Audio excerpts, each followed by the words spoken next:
Subscribe to Cooking and Travel by Dr. Papori Barooah and press on the bell icon for all notifications.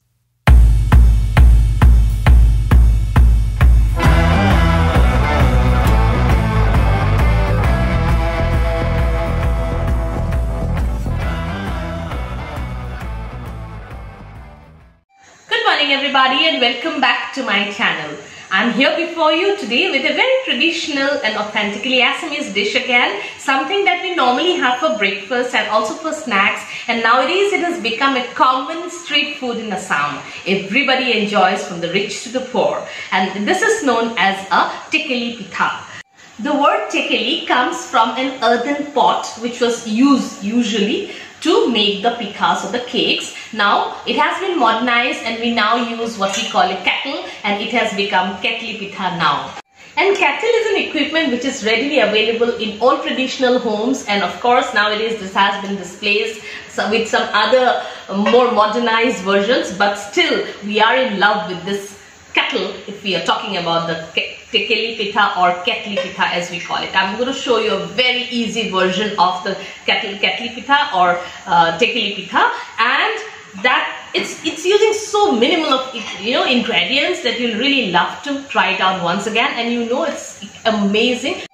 The good thing about this particular pitha or cake is that you can make in just 2 minutes. Everything is prepared and you can make people sit down and have it. It's completely oil-free and exceptionally healthy as well. So now let me introduce you to the ingredients there. Of course, you'll need a kettle, and you will need here, I have taken here 1.5 cups of, this is rice flour. I had taken the rice and I had washed it. You can take any normal variety of rice, and I had dried it in the sun, and after that I had given a grind. But do not use the store-bought the rice powder which you get in the stores, because that way what happens is that it really catches a lot of water and it becomes soggy when you use it. It's good if you can make it on your own.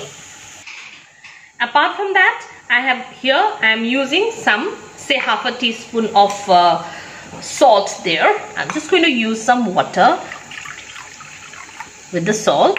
This will go into kneading of this dough, sort of dough that we'll prepare. I'll also need some, this is coconut, around 3 tablespoons of coconut, and 4 tablespoons of jaggery, what we call gur in Assamese. So first thing what we'll do is that we'll mix these two together. It's very easy. It's really so easy that you feel like once you taste it, you'll feel so good about it. You're going to really love to have it. So this is that. So I've mixed here both the coconut and the jaggery. Then the next thing is that I'm using some raisins there. This is very optional, but I just want to make it more tastier, and in fact that's why I'm using it. So this will also be added later on. So we're adding it to the jaggery and the coconut there. Okay, now what I need to do is that slowly mix this first with the salt and just throw around and try to knead it properly, but not knead it in a way, but just try and dampen the rice flour. So this way I'll dampen till it comes into a ball in my hands. So this way. So this is how it looks after some time. So I've added some water. It should not be a dough, but it should come gather into a ball like this inside your hands, the palm of your hands. Now we'll take a sieve like this and pass the rice powder through the sieve so that we don't have any lumps forming. We have a perfect powder sort, but damp powder. So that's it. So we have this now ready and perfect to make the ketli pitha. Now we need a thin cloth like this, and now I'm going to wet this piece of cloth to make the pitha. Meanwhile, I've taken the kettle and I've placed half the kettle with water and let it steam now. I've just closed the neck of the kettle with some cloth there so that no steam actually passes out. Now we'll take the lid of the kettle and then throw in some of the rice powder and then just layer it with this as the stuffing.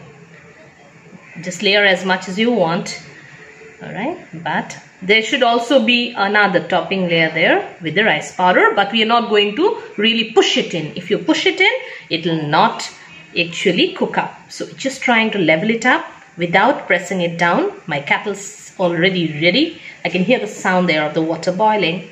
And this cloth I just talked about, I've just wetted the cloth there, and now I'm just going to cover it up like this and turn it around. I'm not pressing it down, as you can see that. And now this will go on the mouth of the kettle.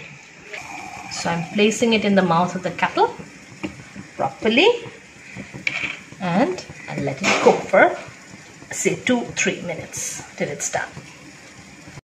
So it took me almost 5 minutes now, not 3 minutes, 5 minutes, and this is actually done. Now all we need to do is that demold it, and see, it's beautifully done and it's out. And this is ready, my tekeli pitha, or ketli pitha as we nowadays call it.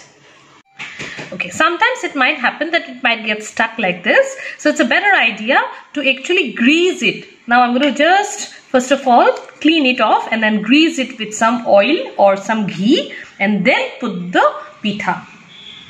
So that's ready, my breakfast, my traditional breakfast with tekeli pitha or ketli pitha as we call it now, and with a steaming cup of tea. Now I'd like to tell you, we need to just remember a few points, like the dough that you make, or the powder, rice powder, it should be a little damp. Of course it shouldn't be soggy, but it should be a little damp. And the time it requires depends on the utensil size also, so you have to be careful, it can vary. So if the size is big of the utensil, the steam will be more, and hence the time will be less. For me it was a small tiny teapot, and therefore it took a little bit more time. But it's going to be yummy, and you need to really try this out. I hope you like this recipe of mine. Do give it a like and a thumbs up, and subscribe to my channel if you haven't. Thank you so much for watching.